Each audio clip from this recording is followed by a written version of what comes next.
É uma grande alegria estar aqui virtualmente com vocês para a gente fazer essa abordagem, né, sobre esse tema ação e equilíbrio.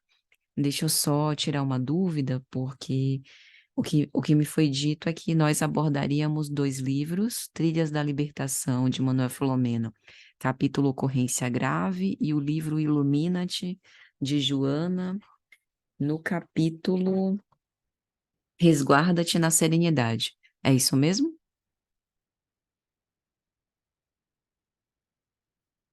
Pronto. Então vamos lá. É interessante essa contextualização entre as 2 obras, porque, de fato, a gente tem um caso prático de um drama na obra de Filomeno, e nós temos uma análise psicológica de Joana, com algumas recomendações de pais no livro Illuminati. Então vamos tentar abordar as 2 situações. As obras de Manuel Filomeno de Miranda, elas pela psicografia de Divaldo, ambas, né, pela psicografia de Divaldo, elas geralmente são dotadas de muita experiência prática. Manuel Filomeno de Miranda participou muitos anos de sessões mediúnicas, lidou com dramas muito graves, acompanhou equipes de serviço e continuou com esse trabalho no além-túmulo. Então essa observação da história dele é muito pertinente para a gente saber que a gente está tratando aqui de não de uma experiência fantasiosa, de uma produção novelística, né, mas a gente está falando de casos da vida real. E nesse capítulo, Ocorrência Grave, a gente tem um drama humano frequente e que pode acontecer com qualquer um de nós, que é os desafios do amor, né. Ontem eu relia a mensagem de Lázaro em O Evangelho segundo o Espiritismo, capítulo 17, Sede Perfeitos, intitulado O Dever. E Lázaro vai lembrar para a gente que nos desafios do coração o dever é especialmente mais difícil de ser cumprido. Essa obrigação moral do ser para consigo, dele para com o outro e dele em relação a Deus. Há de se ter resistências morais para tanto, né? O auxílio do alto nunca nos falta, mas a disciplina, a vigilância, por vezes é por nós difícil, porque as tentações nos circundam. Então aqui a gente tem um caso como esse, e que Manuel Filomeno de Miranda, a forma como ele narra, de forma alguma é moralizadora ou condenatória, né, a quem se deixou levar por esse enredamento. Pelo contrário, a situação é trazida como objeto de estudo nosso. Então vamos analisar, né, o que que é dito. O capítulo começa falando da história de Francisco, que era um médium, e que ele estava passando por uma situação difícil de uma tentação com uma moça, com a qual não necessariamente haviam débitos, digamos assim, de relações pregressas, não haviam débitos específicos com essa pessoa. E o instrutor espiritual vai nos recordar que muitas vezes nós trazemos para essa vida atual a herança de nós mesmos. E no caso específico de Francisco, ele que houvera sido irresponsável no comportamento sexual, utilizando a sedução para pessoas ingênuas e fragilizadas, abandonando-as logo depois, havia gerado uma repercussão, pela lei de causa e efeito, de algumas limitações da área genésica. E por isso, ele houvera atraído, Emmanuel chama isso de situações magnéticas, né? Houvera atraído como uma tentação essa abordagem dessa irmã, justamente para prová-lo em suas resistências. E é interessante a gente observar isso, expandindo o conceito da mediunidade para todos, sejamos ostensivos ou não, para saber que a sintonia sempre funciona e vale para todos, porque todos somos antenas psíquicas irradiantes. Nós nos conectamos, ainda que inconscientemente, com outras mentes encarnadas e desencarnadas. Daí a responsabilidade pelo clima psíquico que a gente vitaliza e para olhar para esses pendores, digamos assim, que a gente carrega, que a gente traz. Tem uma obra muito especial sobre isso, que é a Mediunidade e Sintonia de Emmanuel, e uma das coisas que ele vai falar no capítulo 3 é: examina o teu desejo. Isso nos lembra aquela fala do Cristo: onde está o teu tesouro, aí também está o teu coração. Ou seja, se a gente quiser saber a qualidade dos nossos sentimentos, basta averiguar aquilo que nós vitalizamos. Porque os pensamentos em desequilíbrio, eles são comuns da nossa faixa evolutiva. Nós estamos imperfeitos. Somos espíritos em prova ou expiação, num planeta de provas e expiações. Então, natural é pensar que a gente transite durante o dia, durante a nossa vida, nessas faixas vibratórias diferentes, mas elegemos como instrumento vivo aquela faixa na qual nos fixamos. E as experiências, e principalmente a relação que nós entretecemos com o outro, em especial nos experimenta, né, para saber em que posição nós estamos. Então, depois dessa curta abordagem sobre Francisco, o instrutor espiritual fala um pouco mais detidamente sobre a mediunidade. Que a mediunidade, essa faculdade radicada no organismo, que vem muitas vezes como uma tarefa para o medianeiro, oportunidade de servir, oportunidade iluminativa, deve ser cumprida santamente, assim como toda pequena ou grande missão de qualquer um de nós, mesmo que não seja com a mediunidade ostensiva. O que significa dizer que todos nós temos uma missão pequena ou grande, para nós mesmos, na nossa família, no nosso centro espírita, na nossa sociedade, como cidadãos. E atender ao chamado do Cristo é abraçar essa missão, por mais que não nos pareça de grande relevância, não achando que temos com isso um privilégio, mas sim vendo a oportunidade de dar um pouco mais de nós mesmos nessas experiências. E uma das questões endereçadas, né, ao instrutor nesse capítulo é por que normalmente a mediunidade vem acompanhada por problemas graves, por dificuldades, por desafios. Divaldo Franco, mesmo como médium, já falou em diversas palestras do quanto a mediunidade eclodiu nele de uma forma completamente tormentosa.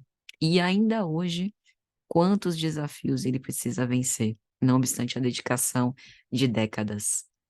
E o instrutor espiritual, nesse capítulo de Trilhas da Libertação, vai nos elucidar que os médiuns não são criaturas especiais, destinados, né, à galeria dos espíritos puros. Normalmente, como a grande maioria de nós, somos comprometidos e dispomos dessas faculdades medianímicas para servir melhor, para que assim possamos reequilibrar o nosso psiquismo e agir de uma forma construtiva no bem. Portanto, faculdade mediúnica como instrumento de serviço, como equipamento de socorro indiscriminado a todos que necessitem. Então, no caso específico de Francisco, os instrutores dizem: ele permanecerá com esse espinho na carne. Essa expressão espinho na carne é uma expressão paulina. Quando Paulo escreve a segunda epístola aos Coríntios, no capítulo 12, ele vai dizer que para que ele não se exaltasse pela excelência das revelações, foi-lhe dado um espinho na carne, mensageiro de Satanás para o tentar. E a gente sabe da mediunidade extraordinária de Paulo.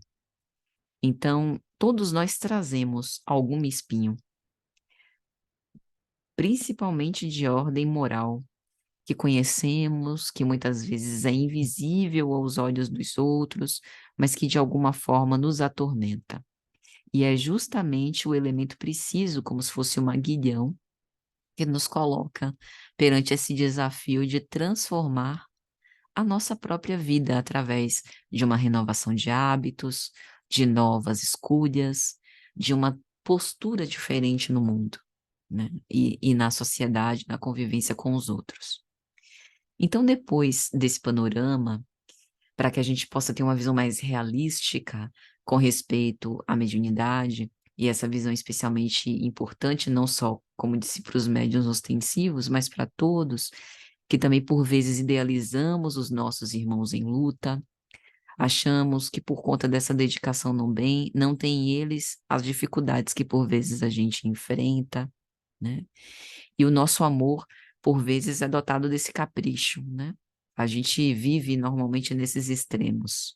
Ou somos extremamente severos e indiferentes aos sentimentos dos outros, ou acabamos resvalando nesse excesso de ternura, por vezes contribuindo como mais uma tentação para a vaidade, para o egocentrismo de muitos dos nossos irmãos. Então, essa reflexão de que os médiuns, né, não são especiais, vale para todos nós, né, para que a gente possa nos tratar, digamos assim, de uma forma mais fraterna, empática, solidária. Então, depois desse preâmbulo, é apresentado o caso Raulinda, que é um caso extremamente dramático. E o que os instrutores vão dizer é que todo aquele que já despertou para a realidade espiritual, que deseja crescer, que deseja se desenvolver de uma forma sincera, sempre recebe ajuda para isso.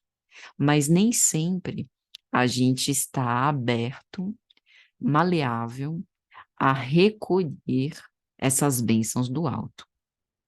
São as ações da resistência individual, resistência no sentido de contrapor-se. Ora bem, isso não significa que a gente goste de sofrer e que a gente recuse ajuda porque a gente só quer reclamar. É uma relação muitas vezes ambígua. Aquilo que por vezes nos faz sofrer também nos causa muito prazer.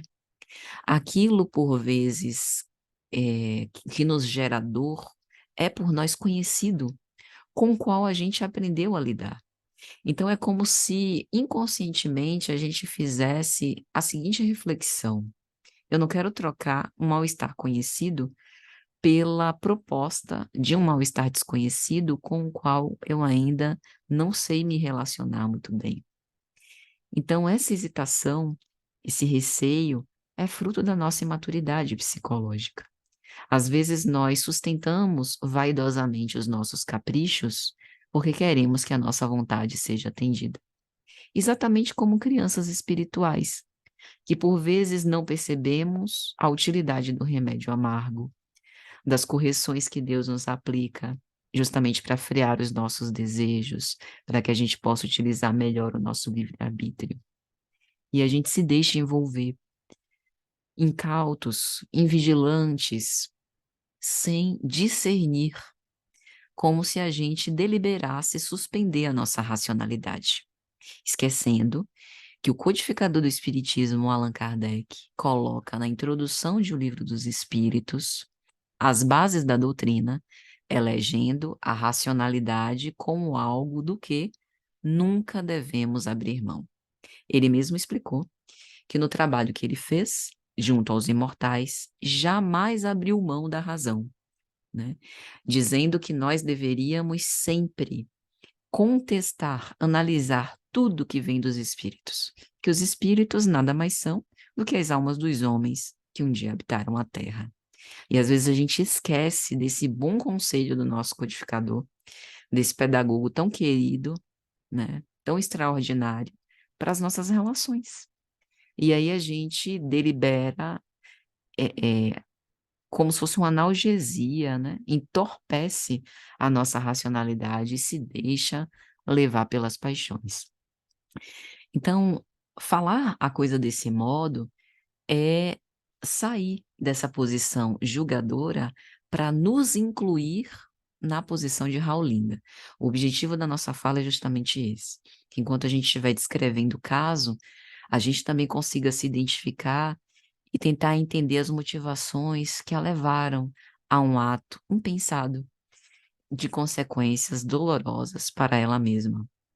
Então a história foi assim: a médium Raulinda foi encontrada pela equipe espiritual de Filomeno, narrado nesse capítulo, numa crise ansiosa.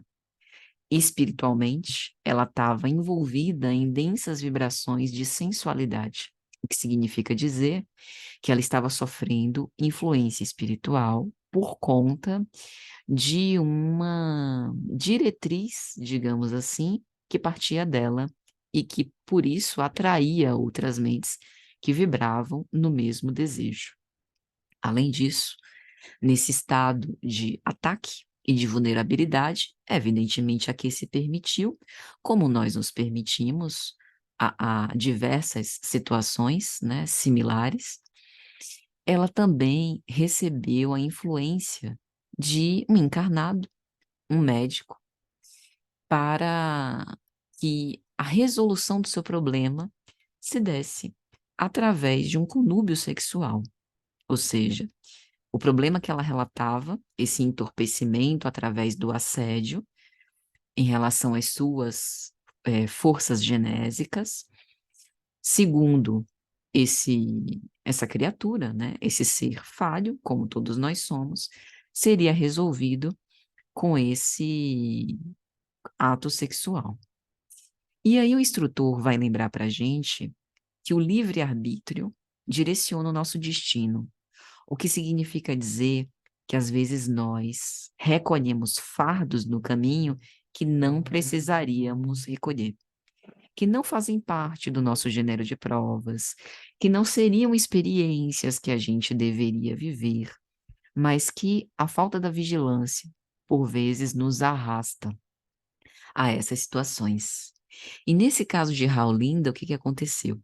Esse estado de vulnerabilidade, né, de ordem emocional, a deixou tumultuada, né, afetando a sua capacidade de discernimento. Ela também foi seduzida por um mecanismo ardiloso de manipulação psicológica por parte desse médico, que aproveitou-se da situação de vulnerabilidade dela. A sedução encontrou brechas na insegurança e na inquietação de Raulinda, e esse homem, um legítimo cidadão de bem, casado, pai de família, acima de qualquer suspeita, era absolutamente leviano e inescrupuloso, e acabou induzindo-a a algo que ela tinha um desejo de fazer, mas que se tivesse preservado a razão, talvez não teria se deixado envolver. Isso das paixões é muito interessante, como a gente tem o livro dos espíritos, né? Os imortais usam a expressão de que as paixões são como um cavalo, que quando bem direcionado pode ser utilizado para empregos úteis, mas que quando destrambelhado, sem orientação, sem direção, pode promover verdadeiras catástrofes na nossa vida. E, em especial as paixões, há um limite, há um ponto, há um momento, digamos assim, um momento limite, um momento máximo, em que a gente pode se deixar envolver, sendo que essa situação, aspas, ainda está sob controle. A partir de um determinado ponto, é perdido o controle, porque o envolvimento emocional toda a razão. Por isso, todas as vezes que nós estivermos diante desses relacionamentos, sejam amorosos ou não, com espíritos encarnados ou não, desconhecidos, é sempre importante utilizar esse critério da gente não se intrigar desamparadamente.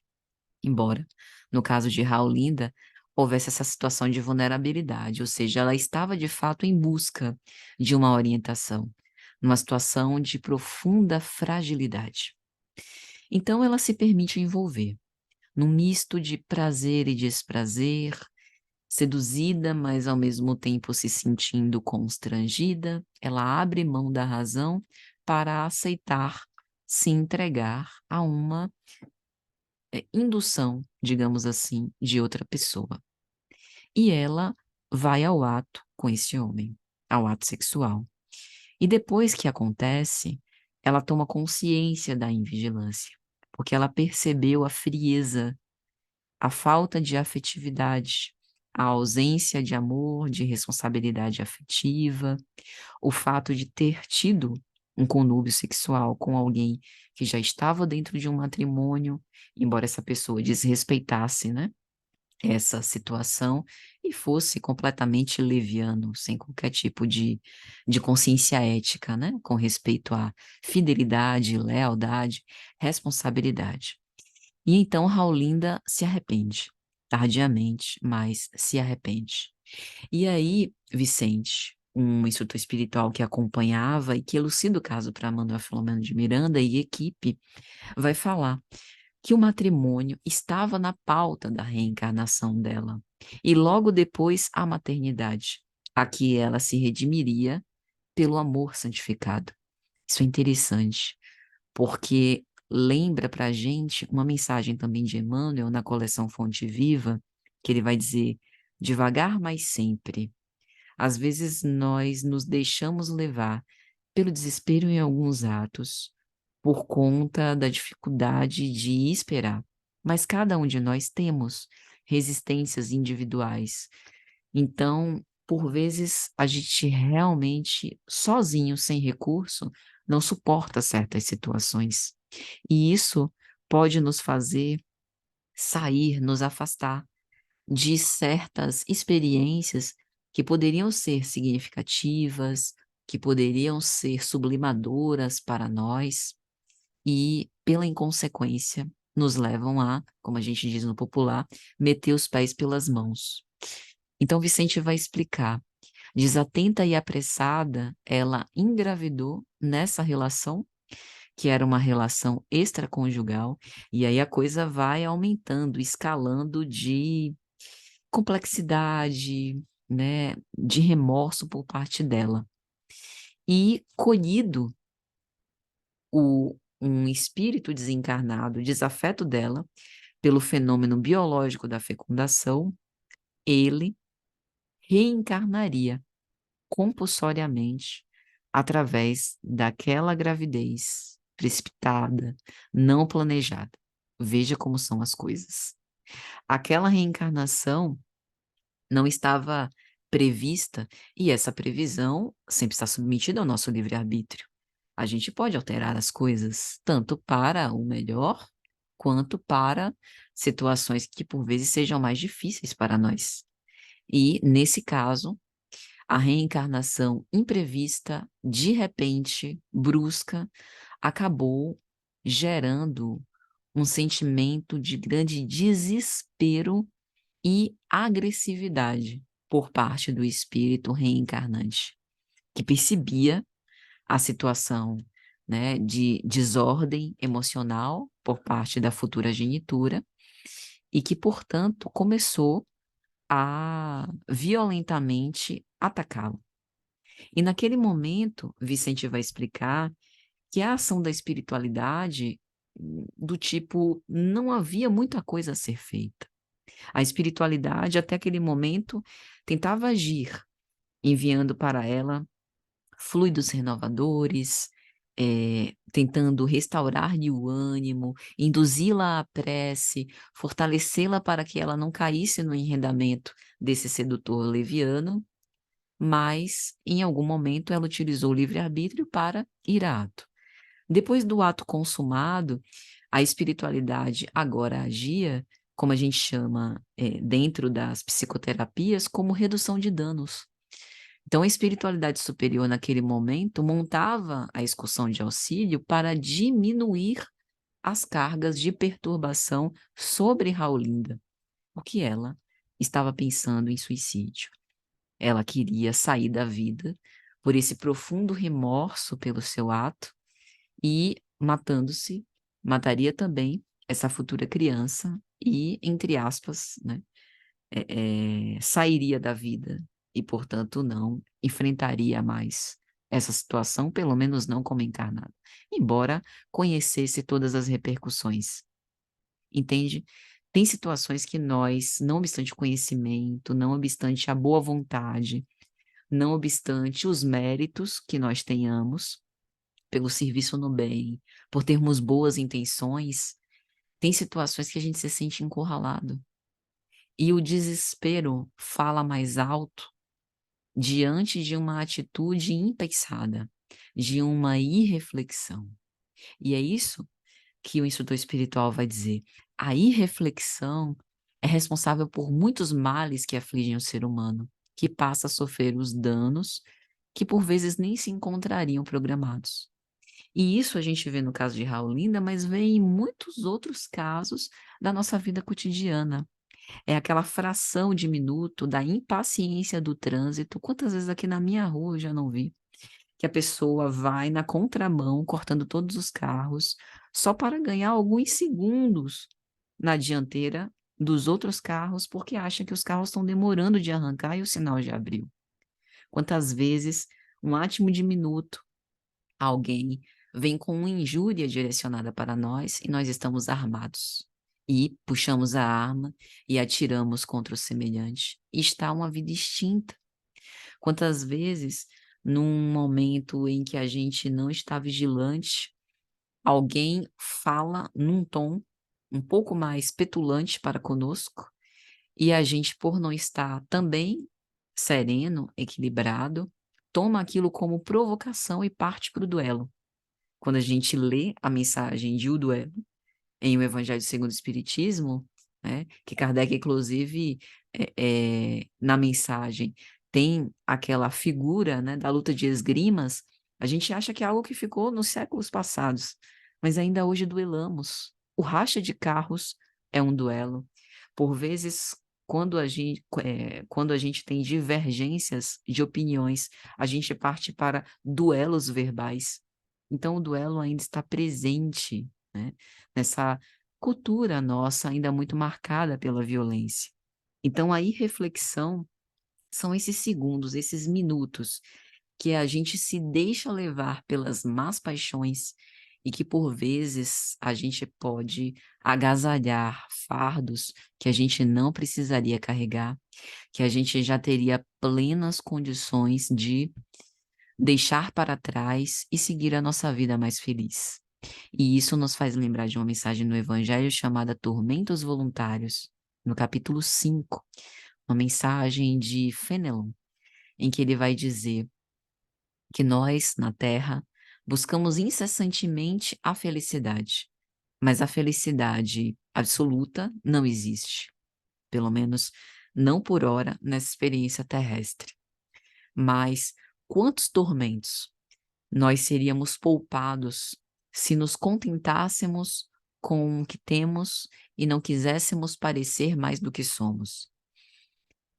Isso, ao meu ver, não significa aquela resignação enfadonha, como se nós não devêssemos ter ambições. Mas acho que é muito mais aceitar a vida sob qualquer circunstância.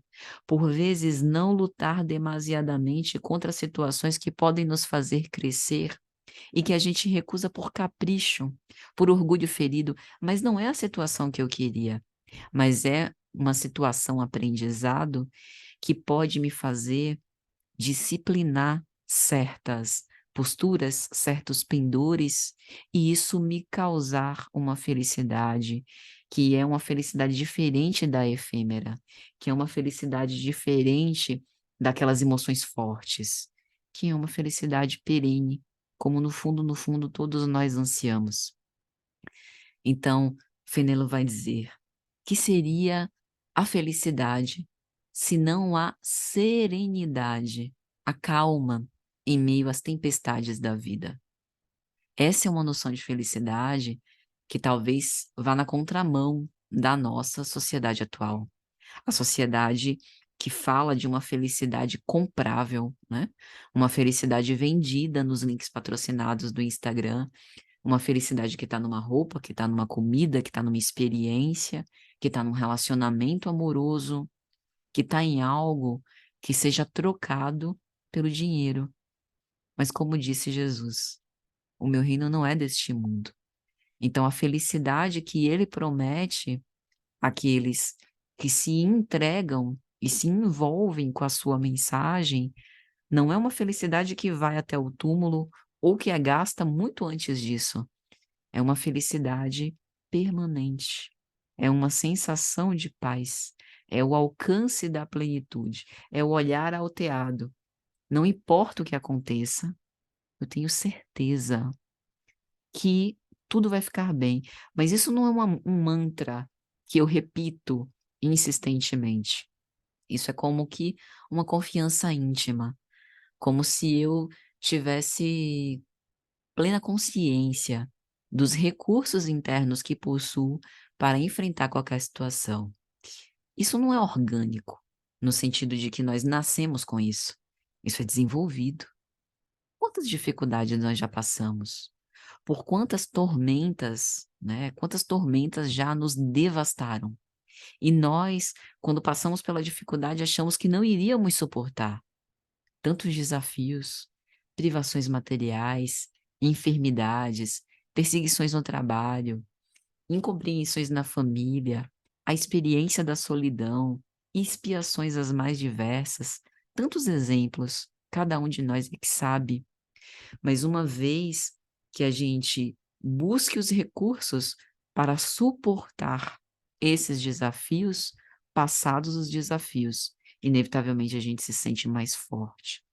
E aí a gente olha para trás e hoje, de uma posição mais confortável, a gente ainda consegue se lembrar do quanto foi difícil aquela situação, mas talvez com um sentimento diferente, de que agora aquela situação superada é incorporada na minha história, e isso nos deixou mais fortes. Então isso também é felicidade, né? Segundo as palavras de Fenelon.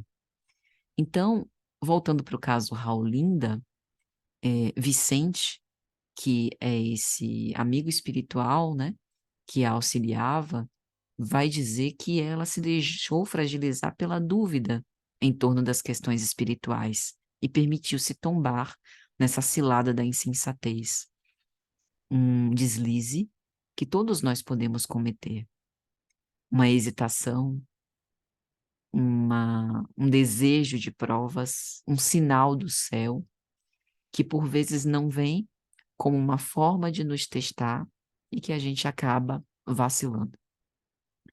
E ele fala uma coisa muito interessante.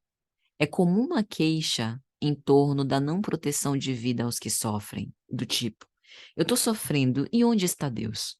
Que não vê o meu sofrimento, que não vem me aliviar.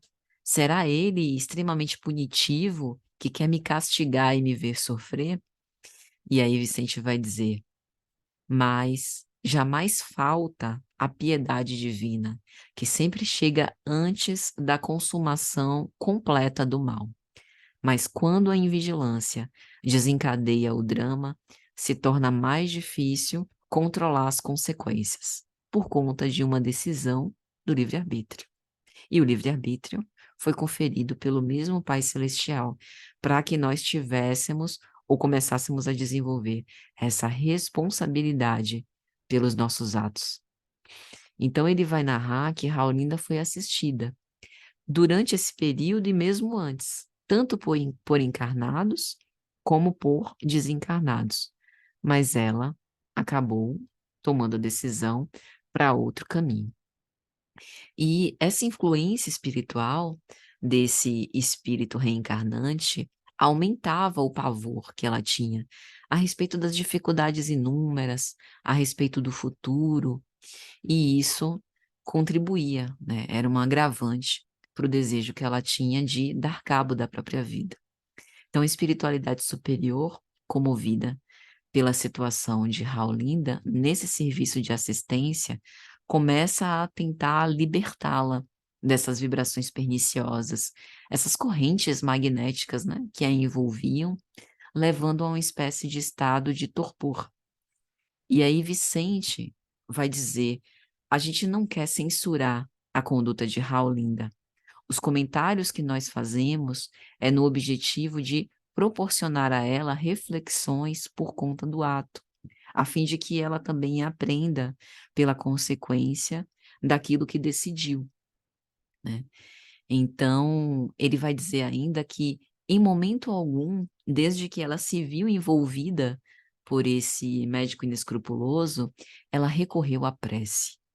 Isso é interessante nesse capítulo, né? Porque a gente está falando de recursos, da gente carregar as nossas cruzes, e por vezes a gente sentir o fardo pesado, e às vezes a gente se esquece, né, daquela fala de Jesus: vinde a mim, vós que estáis sobrecarregados e cansados, e eu vos aliviarei. Jesus está conosco todo o tempo, mas somos nós que precisamos acessá-lo por sintonia.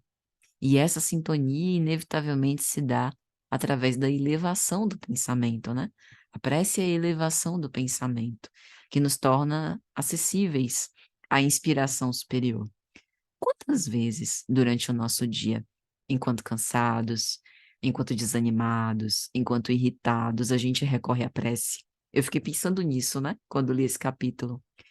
A gente recorre às redes sociais, vou ficar aqui tal para, né, desanuviar a cabeça, dar uma espairecida, assistir aqui alguns videozinhos rápidos de piada, alguns memes, para tentar esquecer um pouco essa raiva que eu estou sentindo, essa indignação, seja lá o que for. E a prece, né? Vicente vai dizer, a prece acalma as ansiedades do coração, porque é como se a prece fosse sair na chuva, sem guarda-chuva, e a chuva fosse essas bênçãos que vêm do alto. A gente se deixa molhar. A chuva está lá fora, e por vezes a gente se abriga nos nossos medos, nas nossas ansiedades, nas nossas inquietações, nos nossos receios. Não vai, né, tomar essa chuva, digamos assim. Então, ele faz refletir sobre isso. Ela se deixa perturbar por conta dessas questões, né, de ordem sexual, sem recorrer uma só vez à providência da prece, que talvez naquele momento crítico a acalmasse e ajudasse a discernir melhor. Às vezes, em momentos de raiva, a gente se sente estimulado a ter que dar uma resposta rápida. E se a gente só esperasse, talvez isso fosse o suficiente, a fim de que nós pudéssemos seguir adiante e enfrentar a situação. Mas, enfim, o que acontece com Raulinda são cenas para os próximos capítulos. Os benfeitores tentam acalmá-la e ajudá-la naquele momento, dentro daquilo que foi possível fazer, e o resto, cumprir a confiar em Deus e acompanhar os acontecimentos para poder auxiliar com bondade. Os benfeitores fazem isso para a gente, né? Eles nos ajudam, nos dão bons conselhos, mas também nos deixam caminhar. Eles não fazem o papel que é de nossa responsabilidade. E aí, indo agora para a obra Ilumina-te, pela psicografia de Evaldo também Espírito Joana, nesse capítulo 11 ela fala sobre resguardar-se na serenidade. Então Joana vai dizer assim, nós vivemos dias de aflição contínua na Terra. Interessante Joana falar isso porque ela prova que está acompanhando aquilo que está acontecendo aqui conosco, né? E os espíritos benfeitores estão próximos de nós, de verdade. Não é aquele discurso com ar professoral, do tipo, estou aqui vivendo nas minhas blandícias de paz, né? Da minha felicidade imperturbável, enquanto vocês, pobres mortais, estão padecendo suas dores. Não, eles verdadeiramente se importam conosco e se sensibilizam com as nossas dores. Então ela diz, é interessante que Joana faz até por vezes assim, um retrato sociológico mesmo, né? Ela é muito profunda.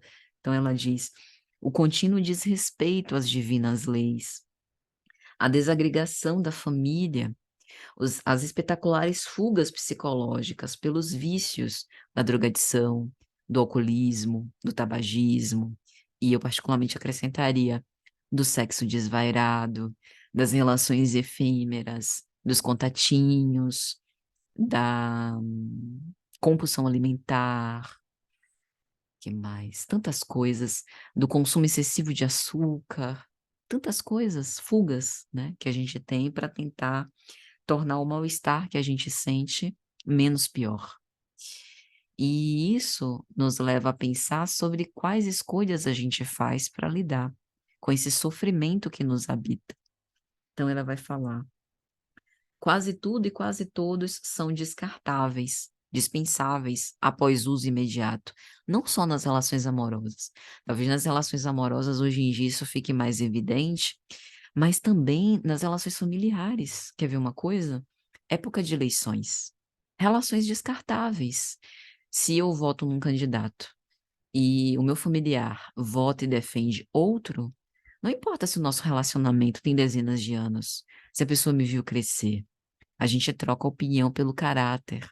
Então, aquela pessoa, por mais que eu conheça, veja que paradoxo, eu não quero mais contato, conversa, porque ela se tornou estranha por conta de uma convicção diferente, por conta de parecer defender pautas que ferem a minha própria ética. Mas será que é isso que define o caráter de alguém? Uma convicção, uma opinião, isso é suficiente?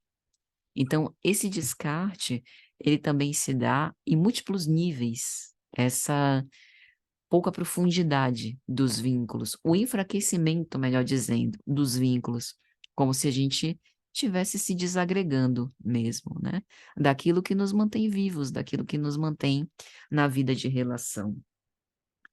E aí, Joana vai falar que, nesses tempos, ao invés das características crísticas, brandura, compaixão, solidariedade, sentimento fraterno, outras tomam esses lugares. A soberba, o despotismo, o poder, querer, mandar na vontade do outro, saber o que é melhor para o outro, não ser, não querer não ser enganado pelo outro, por isso manter aquela distância, aquela frieza, até uma certa indiferença. Diz Joana, como se a terra fosse um campo de contínua batalha, em que os aparentemente fortes e poderosos a tudo dominem e a tudo submetam. Nenhuma diferença com a época quando Cristo esteve aqui, em que também os poderosos, aqueles que gozavam de privilégios, pretendiam manter essa posição temporária à base da violência. Hoje, talvez, esses mecanismos sejam diferentes. Antes, pegassem em canhões, em guerras, em conchavos para poder fazer. Hoje, talvez as estratégias sejam mais sutis, mais ardilosas, não tão expostas. Mas o problema humano, veja, o conflito é o mesmo, de mesma ordem. E aí ela pergunta, né? Lança a inquietação. Para onde ruma a sociedade contemporânea, que atingiu elevado grau de cultura, de tecnologia, de conhecimento, mas se encontra destituída de significado, de dignidade, de alto amor?